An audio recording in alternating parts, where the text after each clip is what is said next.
Then Adam, Rebecca, chop, chop. Time to run lines. Oh, you can't be serious. Not at this ungodly hour. May I remind you that opening night is less than 24 hours away. I beg you, please, Tony, run lines in the morning. I am completely done in. But I have a number of notes. In the morning.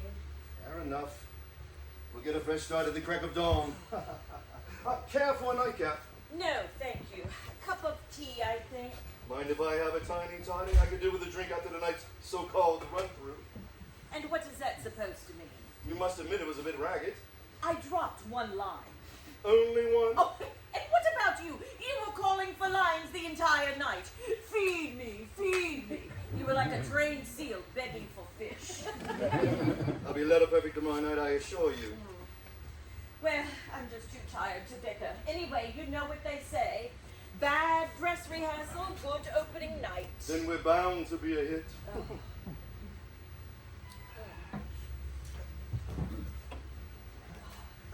Remember the first time we saw our names together in lights? It was the marquee of the old Oyster Bay Playhouse in Nantucket. Anthony Lane and Rebecca Byington and Raise the Roof.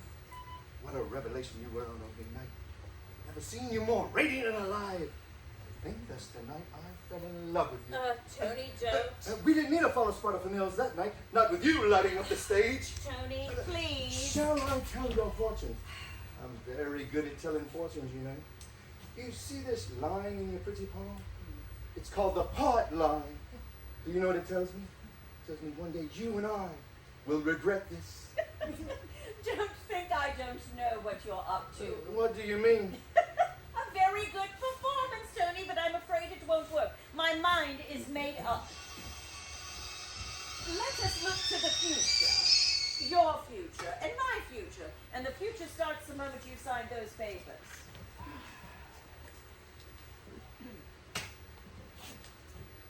Did you turn off the range?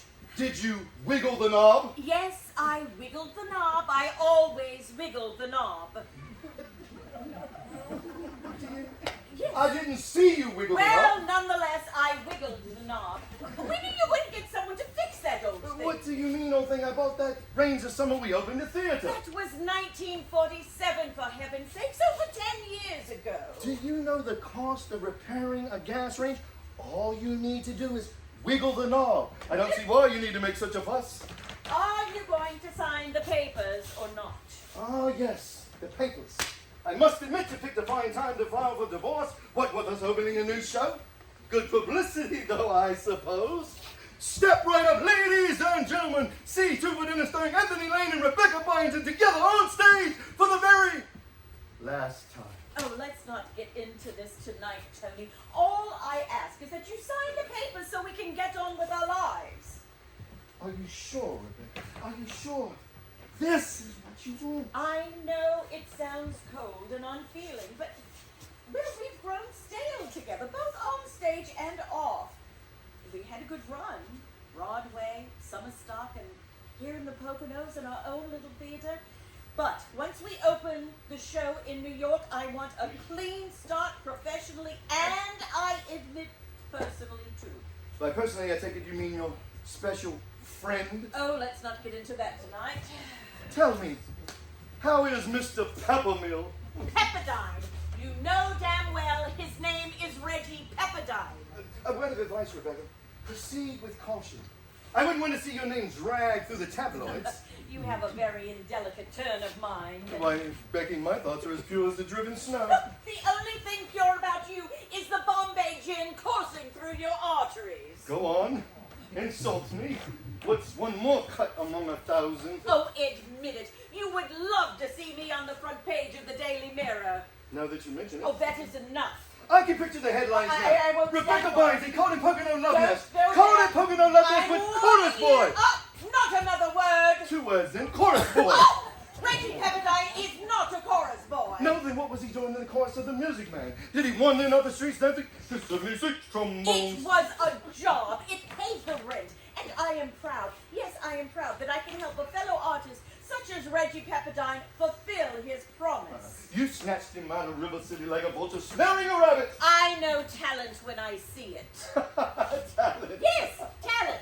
However, whether it's a word you're unfamiliar with. Hand me those papers.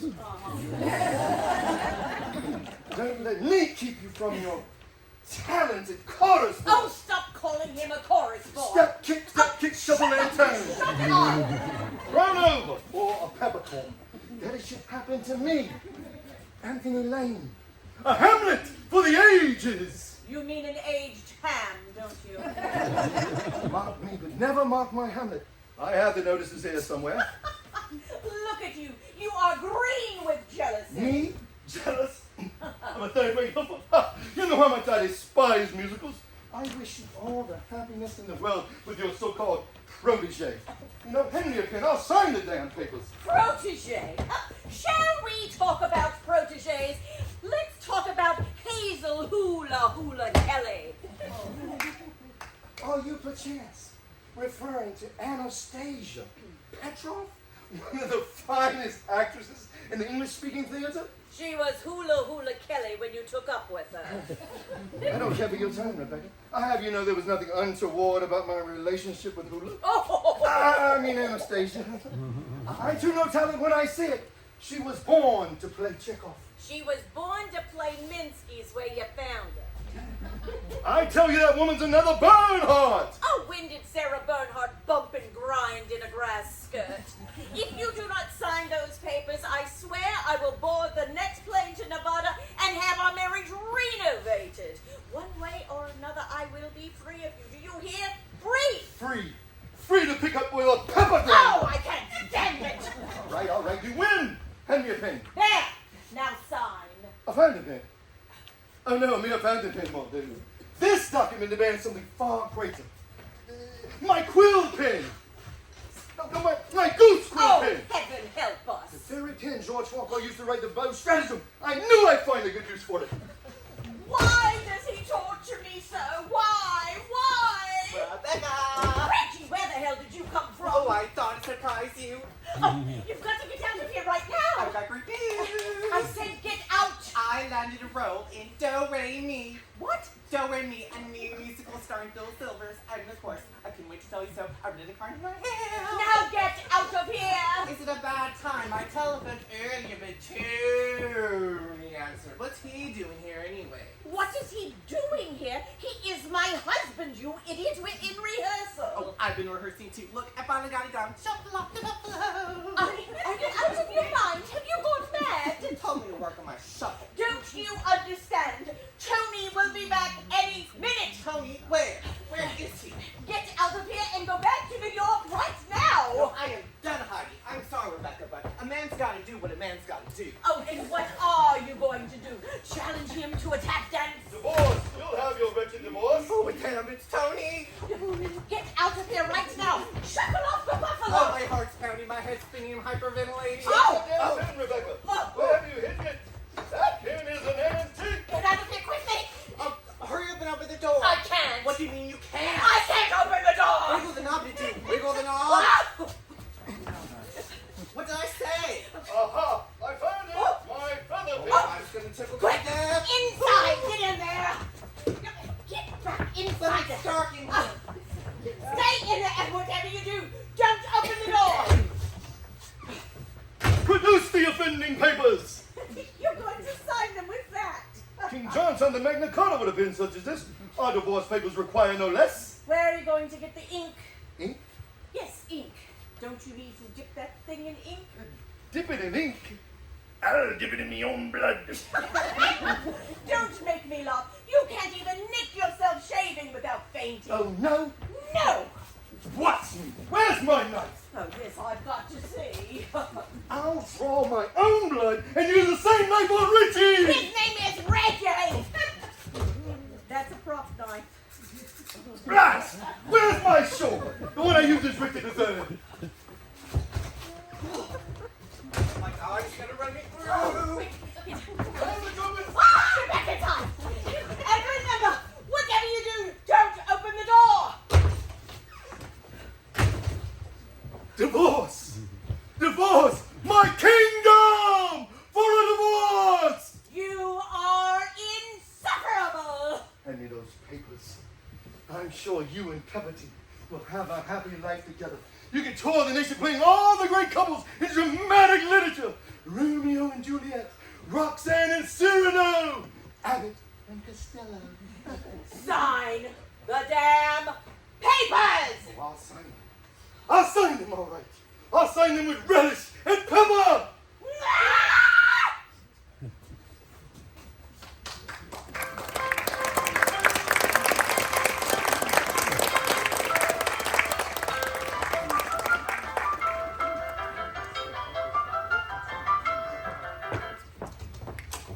There's no business like show business. Staring out the door won't get her here any sooner. I'm worried, Mrs. Flutterbok. Her flight landed hours ago, and she's not answering her cell. She could be delayed for any number of reasons. Signing autographs, posing for photographers. It could be complete mayhem at the airport. Mayhem at Scranton Airport. All I know is stars like to keep people waiting. Even one-time television stars. I've never worked with a star before. The closest I came was when I directed A Christmas Carol at Hinkletown Dinner Theater. The local weatherman played Scrooge. We sold out. Oh, Two for Dinner has a good chance of selling out too, thanks to Jessica Alexander. Oh, Jerry, look, it's no secret that I am looking for a new artistic director. And if you do a good job with the show, as I know you will, you'll be at the top of my list. Of course, it would mean giving up Hinkletown Dinner Theater.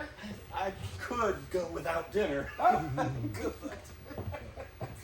Now, I'm a little concerned when Miss Alexander arrives in the Poconos that she will experience, what's the term? Culture shock. She won't be in Los Angeles anymore. So, we must do whatever we can to keep her happy. Oh, have you seen her TV show? Cold Storage? No, I never watched it. Oh, but you must. It's a medical mystery drama with a supernatural twist. Oh, you can catch it on YouTube. Doesn't she play an autopsy technician or something? She plays Kate Carter, vampire hunting autopsy technician, defending Shaker Heights, Ohio from the undead. Oh, you should see the way she hammers that stake. Bam! Bam! Bam! No vampire is safe. Apparently, Shaker Heights, Ohio is overrun with vampires. Jessica is so good in the role that she's been typecast as a vampire hunter ever since. Oh, it's too bad her show was cancelled. Oh, but I can still run ads that say, Jessica Alexander, Star TV's Cold Storage in, 2 for dinner. That's all I need to sell tickets. And I'll be honest with you, Jerry. The theater desperately needs the cash. Would you care for a little pick-me-up? I always keep the liquor in the oven. The apprentices never think of looking there. Would you care to join me? No, thank you. By the way, I love that antique stove. Does it work? Only as a liquor cabinet. No, it was disconnected years ago after... After what? Well, there's no need to go into that now. What we need to do is focus our attention on 2 for dinner. I'm curious, Mrs. Flutterbok. Why did the Lanes decide not to go ahead with the play? They even had a poster made for it. That's a long story, Jerry. And it was such a long time ago. Well, you know, for years, people thought that 2 for Dinner was Elliot Nugent's lost play, but I knew where it was all along. You told me you found it up in the attic. Up in the attic, gathering dust, ever since the day... What day?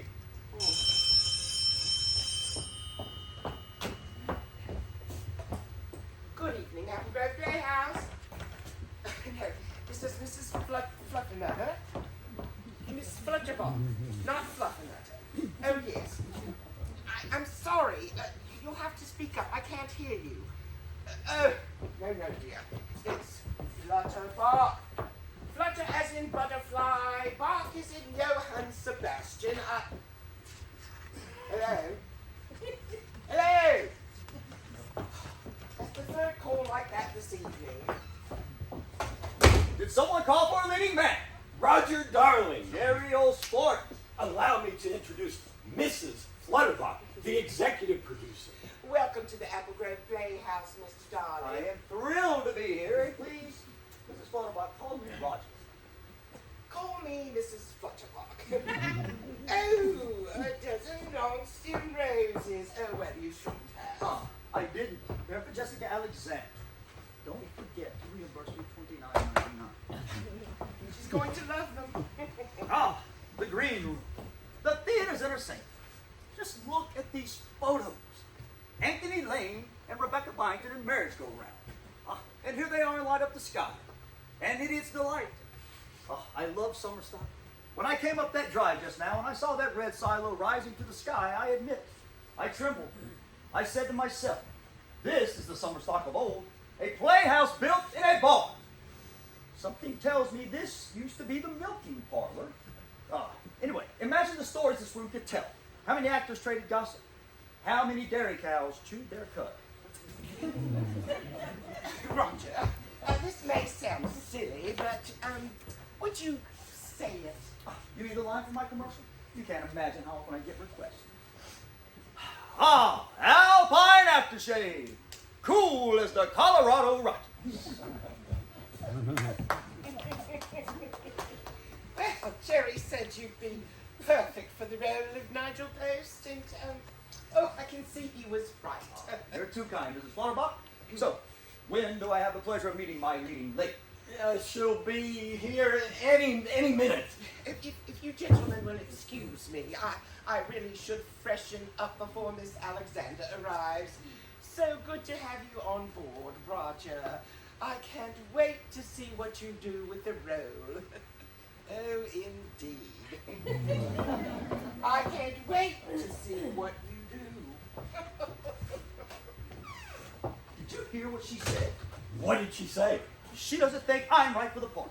She said you're perfect for the part. That's what she said, but what did she really say? She said you're perfect for the part. Subtext, Jerry, subtext. She said she can't wait to see what I do. Did you hear the way she emphasized the word wait?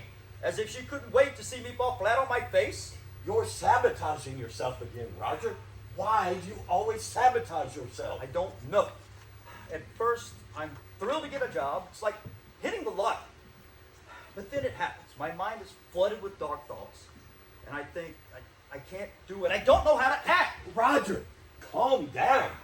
You've got a great opportunity here. And just think, you're finally working at the Apple Grove Playhouse. Yes, but after how many years of rejection?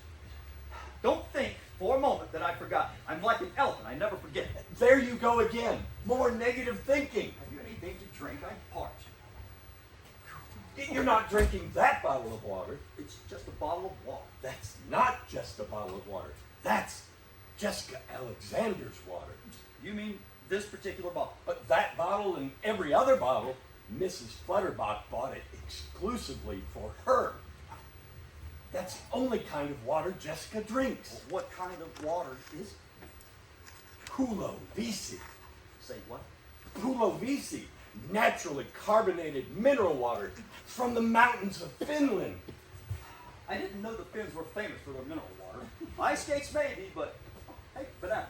I love bananas. Don't touch them. Oh, I suppose you're going to tell me these are Jessica's bananas. Yes, and for your information, they're no ordinary bananas. Those are Saba bananas. Say what? Saba bananas from the Philippines. Wait. Water from Finland, bananas from the Philippines. Okay. What gives? Some trendy new diet, the Filipino-Finnish cleanse. It's all the rage in Southern California. The point is, Mrs. Flutterbok wants to keep Jessica happy, and that's exactly what I intend to do. You're not the only one who tried to get a job here. I've tried to land one for years, and now I've got it. And if everything goes right, the gig could turn into a permanent position. Do you understand? I could be artistic director of the Apple Grove Playhouse. Take it easy. I'm sorry, Roger, but you're looking at a desperate man. I can't go back to dinner theater. I can't look at another plate of broiled salmon. If you won't have to, Jerry. Not after Two for Dinner opens. You like it? You like the script? Do I like it? I love it. It's delicious. It's ambrosia. A pair of down-on-their-luck socialites is forced to work as a butler in a parlor. Oh, I love it. It's the best thing Elliot Nugent ever wrote. And you say the script has been locked in a trunk for more than 50 years. Locked away and forgotten. Until now. What a find. I'm lucky the Lanes didn't do the show. Now I get a crack at a world premiere. Is everything all right in here? Poster fell off the wall, that's all. How's that for coincidence? Two for Dinner, starring Anthony Lane and Rebecca Byington. Oh, I was hoping they wouldn't cause any mischief. Who? Mr. and Mrs. Lane. You mean Anthony Lane and Rebecca Byington? Yes. I suspected something last night as I was locking up. The theater was dark, you see, except for the exit lights. All of a sudden, as I opened the lobby door, a cold wind blew down the center aisle. Oh, It must have been the air conditioning. oh no, I turned that off before leaving. And just now, in the wings, I detected the scent of Evening in Paris. What does that mean? Oh, Evening in Paris was Rebecca Byington's favorite perfume. Are you trying to tell us the theater's haunted? Well, who wears Evening in Paris anymore? I could do with a drink. Oh, maybe that too. Of course, there are no such things as ghosts, right? Don't worry, Jerry. The Lanes are harmless. Oh, well, for the most part. What part is that? Well, Mr. Lane likes to give notes to the actors. Oh, not during a performance, I hope. Well, and there have been occasional sightings, too. Sightings? I've never seen Mr. and Mrs. Lane myself, mind you, but several of the actors swear they've seen them backstage. Sometimes they appear as a green vapor, hovering in the wings. Other times they're just as lifelike as any person alive. Once an entire audience saw them. An entire audience? They materialized during a performance of Private Lives. All of a sudden, there were two Elliots and two Amandas performing the same scene at the same time. The audience was terribly confused. They thought it was an experimental Noel Coward. Oh, yes, it was incredible. The audience was confused, but the actors were terrified.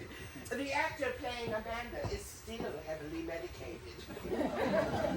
And you say the Lanes are here now? Oh, they're always here. I've just grown accustomed to their presence.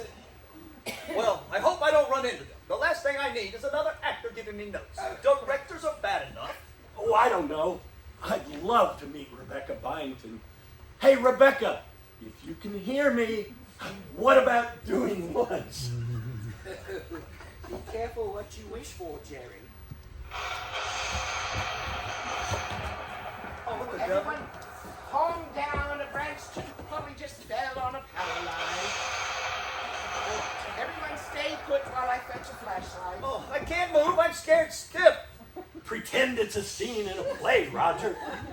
Thunder, lightning, a haunted house, and outside lurk the children of the night. Oh, not funny.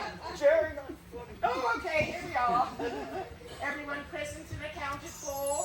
Shouldn't we call the power company, or better yet, the police? Oh, the power goes out like that all the time, all summer long. Oh, great. Something to look forward to. Jerry, you look a bit out of sorts. Are you feeling all right? You're not afraid of the dark, are you?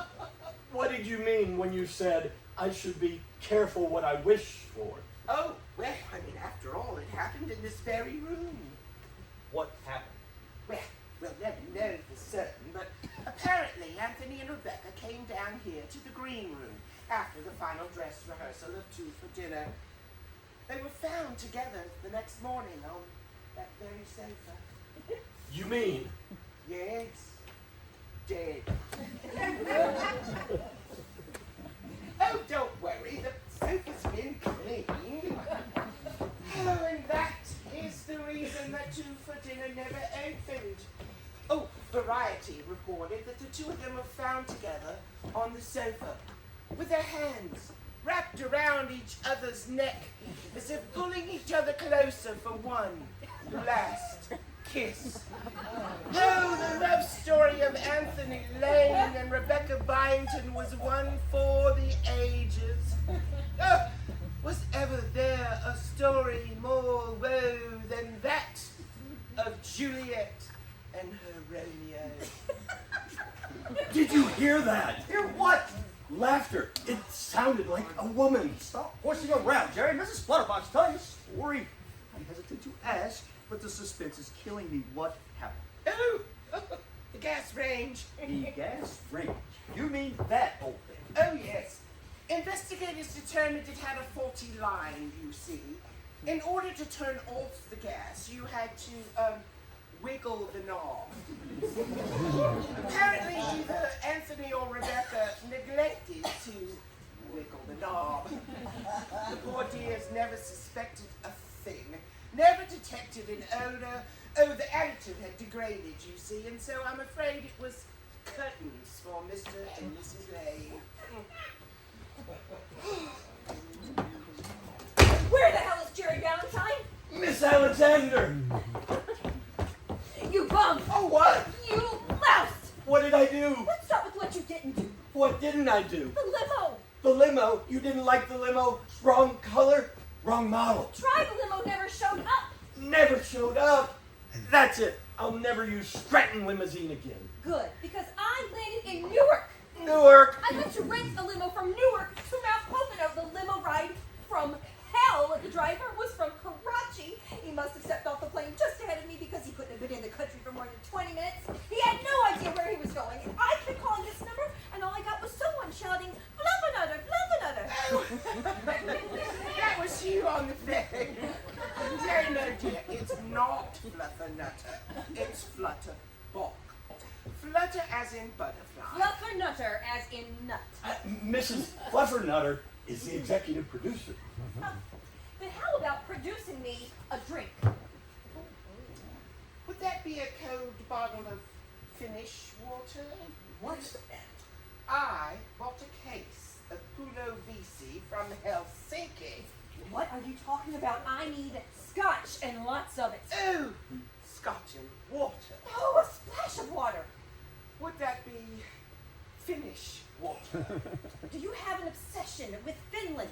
Miss Alexander, forgive me, but where have you been all this time? Where have I been?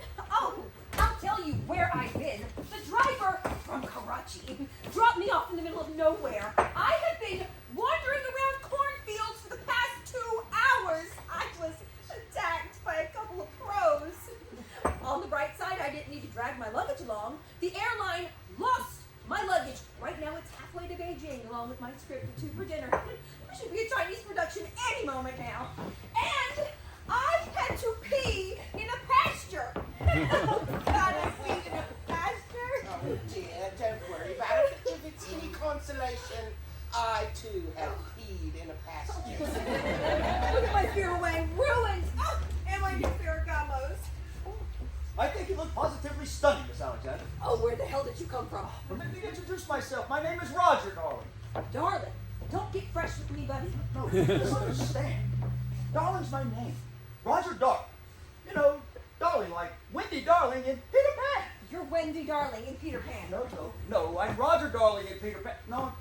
I mean to say, I'm Roger Darling. Simply Roger Darling.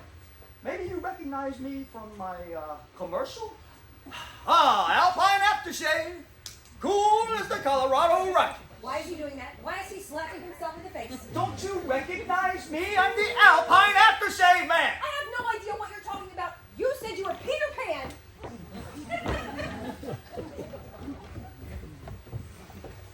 Oh, Rose. Oh. Miss Alexander, allow me to present a token of my esteem. Are you feeling better? I can't breathe. Oh, wait, you can't breathe. Oh, it happens when I'm near roses. Are there roses in this room?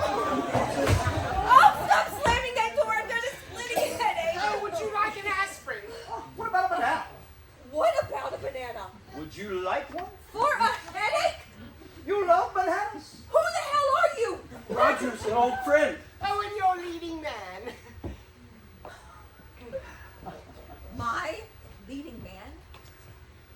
haven't seen my commercial, perhaps you know me by reputation. My work at the Lake Saugatuck Playhouse has been heralded throughout New England. I'm especially proud of my portrayal of Sidney Brule in Death Trap. Leave it alone, Roger. The critic for the Peterborough Telegraph wrote, and I quote, "Wait till you see Darling in Death Trap. You won't believe your eyes." Oh, I'm playing opposite this guy. You bet your beer away, baby. Calm down, Roger. I will not calm down. You expect me to work with this second-rate diva? Oh, he didn't mean it. Say you didn't mean it. But I meant every syllable. I didn't come all the way to the Poconos to be insulting. Well, I wish I'd known. I would have telephoned and saved you the trip. Oh, well, what do you say we all calm down? Oh, yes, and have a nice bottle of Finnish water. Permit me to say, Miss Alexander, that you are no Catherine Cornell. Who is Catherine Cornell? You ask, who is Catherine Cornell? The First Lady of the American Stage? Sacrilege! You're not theater like us. You're cable TV. Oh, no, not even cable. Hulu! Oh! And I'm taking one of your damn bananas. Oh, stop slamming that door! See you in the morning, Roger. Rehearsal at 10. You may not see it, but from where I'm standing, the two of you have a real chemistry. Where's Johnny Walker? In the kitchen. Get him in here. Miss Alexander, when you agreed to perform at our humble little theater, why, you could have knocked me over with a feather.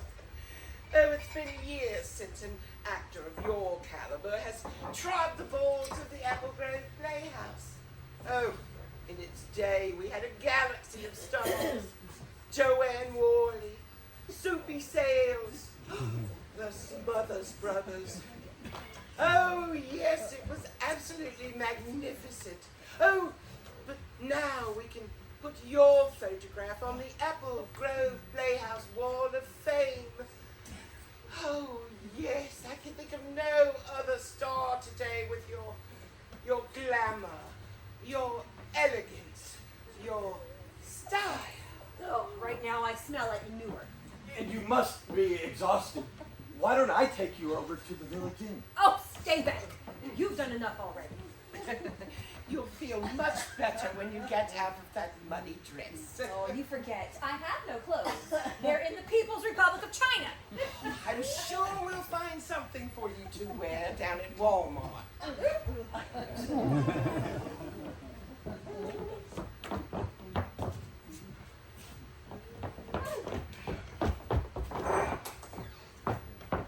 We're in a fine pickle now, Jerry. And if you ever hope to be artistic director, you better fix it. Oh. Terrific. Just great. Another classic Valentine production. A Titanic disaster.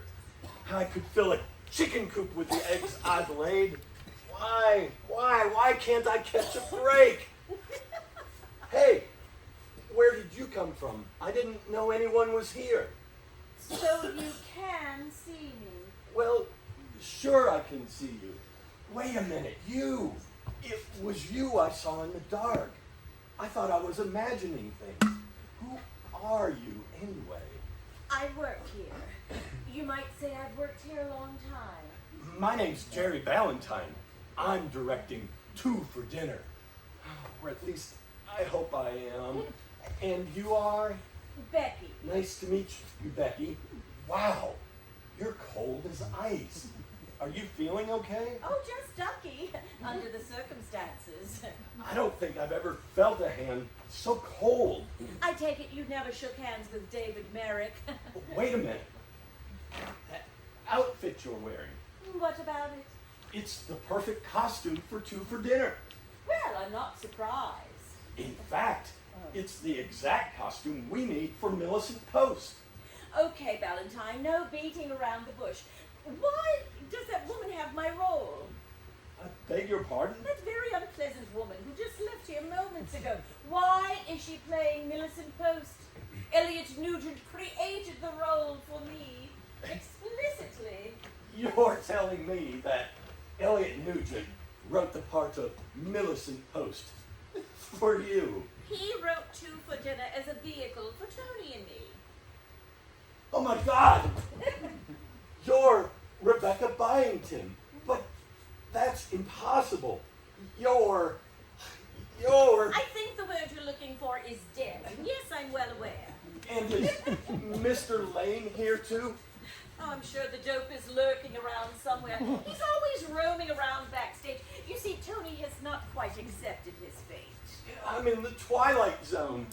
Rod Serling's going to walk through the door any minute now. But how is it that I can see you? Because you wanted to see me. You asked if I'd, how did you put it, do lunch?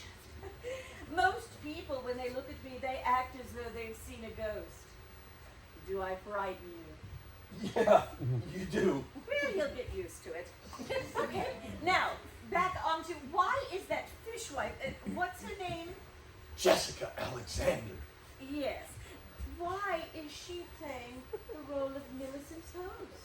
We needed a draw, a name to sell tickets. She had a TV series. Television? Oh, is that still around? Aha! Caught in a very active betrayal. All right, Pumpernickel, prepare to meet your doom. Tony, you got it all wrong. This man is Valentine.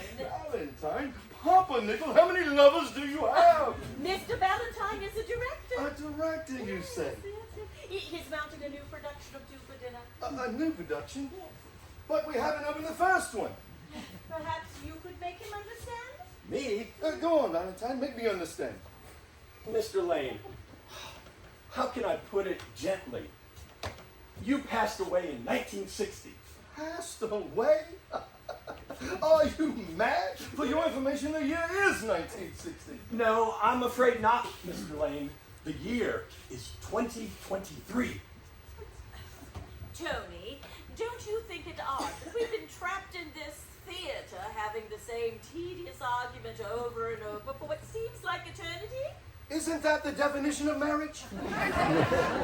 Wait a minute. Maybe this will convince you.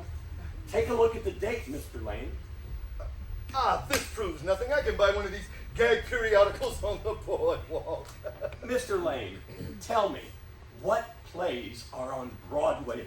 I mean, today, right now. The Miracle Worker, Toys in the Attic, The Best Man. Shall I go on? Now, check the theater listings. Do as he says, Tony. All right, I'm willing to play along. Here we are. Musicals! Nothing but musicals! Oh, Tony, we've been dead for over 50 years. The theater has gone through a lot of changes. That is true.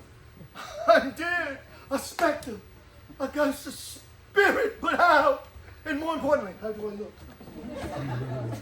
You! I have a feeling you know more about this than you're letting on. Me? You're a director. Directors know everything. Or at least they like to think they do. I'm sure Mr. Valentine doesn't know anything. I mean, he wasn't even born when we died. Well, Valentine, I'm waiting. From what I understand... I don't think Mr. Valentine knows anything about our demise. What do you understand, Valentine? The gas range? What about it? Why be stuck in the past, Tony, when we have all of eternity ahead of us? The kettle! Oh, now just a moment, Tony. We came down here after rehearsal. I mixed a martini. You lit the kettle for a cup of tea. Did I? I don't recall. The gas range. You didn't wiggle the knob.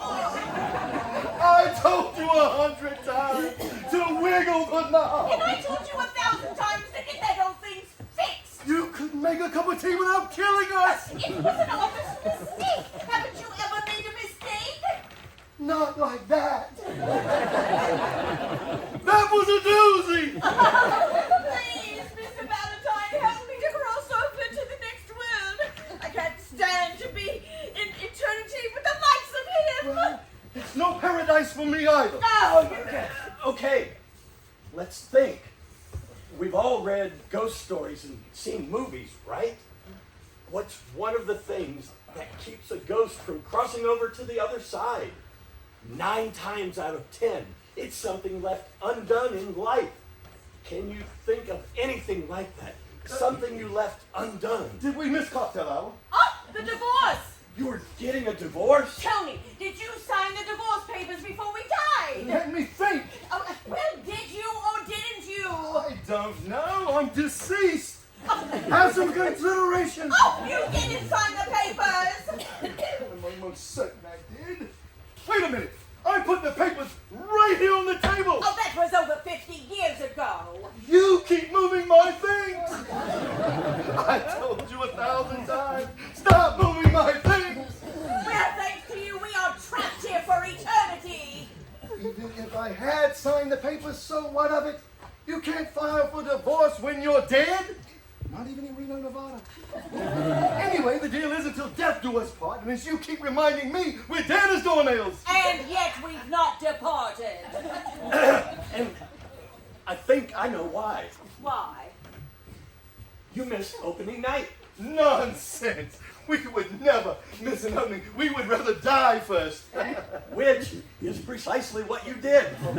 The reason that we've not crossed over to the next world is right here in front of us. 2 for dinner. Don't you see? The show never opened. And as we all know, the show must go on. It's the play that's holding you here. That's the business left unfinished. There may be something in what you say. 2 weeks from now, the curtain will go up on 2 for dinner. And when it does, I'm betting you'll be free. Free. Free from Anthony Lane. Tell me, since I have more than a passing interest in this production, who are the actors playing our parts? Roger Darling Unacceptable. and Jessica Alexander. Intolerable. I'm sorry, Valentine, I won't permit it. You'll need to recast the show, and of course I have casting approval. May I remind you that this is our theater? It hasn't been your theater in decades. Ask Mrs. Flutterbok. Well, we shall see about that. Mr. and Mrs. Lane, let me put it another way. If Roger Darling and Jessica Alexander don't perform 2 for dinner, the play won't open. And if the play doesn't open, you'll be trapped in this theater together forever.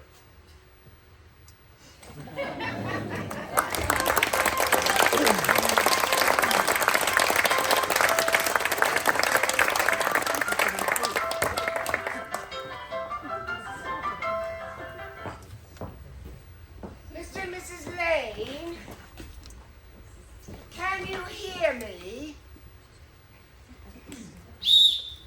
It's Mrs. Flutterbok. I just wanted to thank you for your cooperation. You've been quiet as church mice the last few weeks, and, well, I just wanted you to know how very much I appreciate it. Good morning, Mrs. Flutterbok. Oh, well, aren't we all bright-eyed and bushy-tailed? Oh, I feel like a new woman. I started the day with a sticky bun for breakfast. Oh. 3rd day in a row. I mean, how much avocado toast can a girl eat, right? 2 weeks in the mountains with no traffic, no smog, no crowds, and sticky buns for breakfast. It is heaven. Oh, do you know? A lamb followed me to the theater this morning. A little lamb. Can you imagine? It's like I'm living in a nursery rhyme. Well, I'm so glad you're enjoying life in the country. You're too kind, Mrs. Flutterbok. You have gone out of your way to make me feel at home here, and I want you to know how much I appreciate it, especially after the scene I made when I first got here. Oh, dear, it's no more than a hiccup. It's been erased from my memory. Top of the morning to you, ladies. Oh, ready to seize the day, Roger. Am I carpe diem, or as I like to say when I'm on tour, carpe per diem. Morning, all. Oh, good Morning, morning, dear. Terry. Listen, folks, it turns out we can't get on the stage this morning. What do you mean we can't get on the stage? Tomorrow's opening night. The crew needs to do some last-minute work. Outrageous. Duly noted. Now, here's the game plan. This morning, I'd like to clean up a few scenes and have a run-through in the afternoon on stage. Then, we'll break for dinner and come back and forge ahead with a full dress. Mrs. Flutterbok, will you serve as stage manager this morning? Excuse me, Jerry. Before we get started, there's something I'd like to say. Mrs. Flutterbok has heard it already, but it's about the night I first got here. I never really apologized for the way I behaved. Apologize for what? If anyone should apologize, it is I. I behaved like the Frankenstein monster. Oh, no, I acted like Godzilla on steroids. I acted like the Frankenstein monster on methamphetamines. Okay, let's take it from the top of scene 2. Oh! Top of scene 2, people, top of scene 2. Thank you, Mrs. Flutterbok. Okay, let's call this area here downstage. And out there is the audience. What about props? No props. We're supposed to be shining shoes. Mime it, Roger. Make believe the two of you are shining shoes. No props on the day before we open. I don't believe it.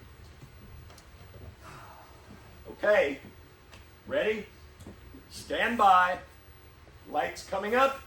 And What lights? Where are the lights? Oh, there aren't any lights because we're not on stage. pretend you're on the stage. You'll have lights when we actually get on the stage. Will those lights be the same lights we'll have on opening night? The same lights, Roger. Okay. Ready. Stand by. Lights coming up. And When we get on stage, and I do have light, will you let me know if I'm not in the light? I'll make it my top priority. I want to be sure the audience can see me. I get that. Let's try it again. Ready? Stand by. Lights coming up. And Am I interrupting? Well, Jerry, I'm waiting under the imaginary lights. okay, lights. I'm worried. Don't be. Why did I let you talk me into this? We're flat broken. We need to eat. I know someone should recognize us. Who would recognize us? We don't know a soul in Newport. The Bidwells? Oh, the Bidwells won't be summering in Newport anytime soon. They lost a fortune in the crash the same as we did. Oh, the very thought of it. Employed as a parlour maid. Oh, I feel like a Roman old duchess in exile. Me, Millicent Post of Sutton Place. Formerly of Sutton Place. That was cruel and uncalled for. It's the truth, and high time you accept it. Now, one thing, my dear. This evening, please do your best to ladle the soup into Mrs. Vanderhorn's bowl. We don't want a repeat of last night's performance. It was a cold soup. The temperature isn't the point. Mrs. Vanderhorn prefers her vichyssoise in a soup bowl and not on her bosom. Did you hear how she spoke to me in that haughty tone of voice? Simply because I dampened her decolletage. You better get used to that tone of voice, my dear. We're on the other side of the table. Oh, the nerve of that woman. She's the lady of the house. Well, the lady of the house could take a lesson from Amy Vanderbilt. Look out there. What a perfect day. The ocean, the breeze, the sunshine. What a perfect Newport summer's day. The sailboats look like children's bath toys bobbing on the water, and the people on board like little dolls. Oh, I can only imagine the joy they must feel with the sun on their faces and the breeze in their hair. The joy of freedom. The same joy you and I once felt. We'll sail again, won't we, Nigel? Promise me we'll sail our boat again. Say you'll never sail the Salty Dog. Would you promise me that? Say you'll never sail the Salty Dog. Would you promise me that? Line! I promise. I promise! I promise. The line is, I promise. She says, promise. And you say, I promise. Ah, how simple is that? I promise never to forget that line again. Jerry, a word, please. Take 5. Oh. Take 5. Jerry, the woman moves like a farmhand. She's Millicent Post, and when she walks, she should float like a goose feather. Goose feather. Yes, she needs direction. Jessica, may I have a word? I love what you're doing with the part. Yes, but something's missing, right? I know. I can feel it too. Not missing, not at all. You're the essence of elegance. But I think we have an opportunity here to show just how elegant Millicent really is. Here's what I'd like you to do. When you walk, think of her as A goose feather. a goose feather. A downy goose feather floating on the breeze. Millicent Host doesn't walk. She floats. Like a goose feather. A goose feather. You're giving me a real acting challenge here, Jerry. I appreciate it. Roger, let's back it up and take it from your line. Better get used to that tone of voice, my dear. Okay? Ready. Stand by. Lights coming up. And Is that my line? that's your line, Roger. It's always been your line. Better get used to that tone of voice, my dear. Okay? Ready. Lights coming up. And What's my cue into that line? Jessica, take it from your line. Better get used to that. Or did you hear how she spoke to me in that haughty tone of voice? I'm sorry, Jerry, but what is my cue into that line? In that case, I don't need the cue into my line. The cue's her line. No, no. For the last time, here's the cue. Now listen. Did you hear how she spoke to me in that haughty tone of voice? What's that? That's the cue. Right, of course. I thought it sounded familiar. One more time, please. Is he typical of today's actors? Rebecca, please. Oh, my name is Jessica. Of course, you're Jessica. Would you please give Roger the line before I lose my mind? Did you hear how she spoke to me in that haughty tone of voice? You'd better get used to that tone of voice, my dear. We're on the other side of the tracks now. Table. What? We're on the other side of the table. What did I say? You said other side of the tracks. Did I? Yes, you did. Do it again. Did you hear how she spoke to me in that haughty tone of voice? You'd better get used to that tone of voice, my dear. We're on the other side of the tracks now. Table, table. We're on the other side of the table. What did I say? You said other side of the tracks. One more time from your line, Jessica. Did you hear how she spoke to me in that haughty tone of voice? Better get used to that tone of voice, my dear. We're on the other side of the tracks now. Table, table, table. We're on the other side of the table. What did I say? Tracks. You keep saying tracks. Again, Jessica. Please. Did you hear how she spoke to me in that haughty tone of voice? Better get used to that tone of voice, my dear. We're on the other side of the table now. The nerve of that woman! She's the lady of the house. The lady of the house could take a lesson from Amy Vanderbilt. Look out there. What a perfect day. The ocean, the breeze, the sunshine. What a perfect Newport summer's day. What's going on? What is she doing? What are you doing? Yes, what is she doing? I am floating like a goose feather. Where in the script does it say you're floating like a goose feather? Explain it to him, Jerry. We open in 24 hours and she's performing swan. Okay, let's forget it. Let's jump ahead to the silverware scene. Okay? Pick it up from your line, Roger. Now remember, butter plates are placed at the left. Are we done with the goose feathers? Ready? Stand by. Goose feathers? I mean, really? Lights coming up and lights. Now pay attention and remember, butter plates are placed to the left. Butter plates are placed to the left. Glasses are placed to the right. Glasses are placed to the right.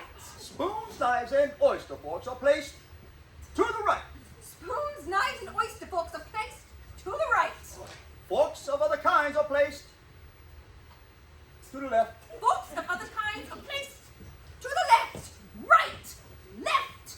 Forks. Knives. Oh, it's all...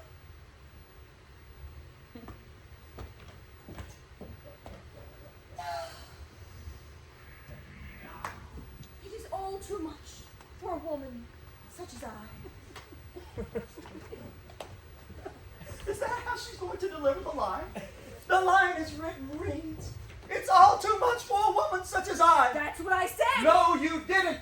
You took the longest pause in the history of the theater. Harold Pinter wouldn't take that long a pause. I need that pause to show Millicent's internal struggle. Right, Jerry? Patton could have let her put two of the tanks through that pause. I am acting as directed. You should try it sometime, you budget.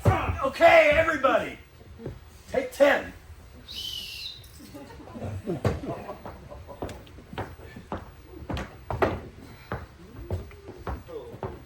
Never in all my years. Where is he going? We're in the middle of rehearsal. Don't worry, I'll take care of it. You better take care of it. I'll be in my dressing room. Let me know when the maestro returns. Oh, life in the theater. Well, what are you looking at?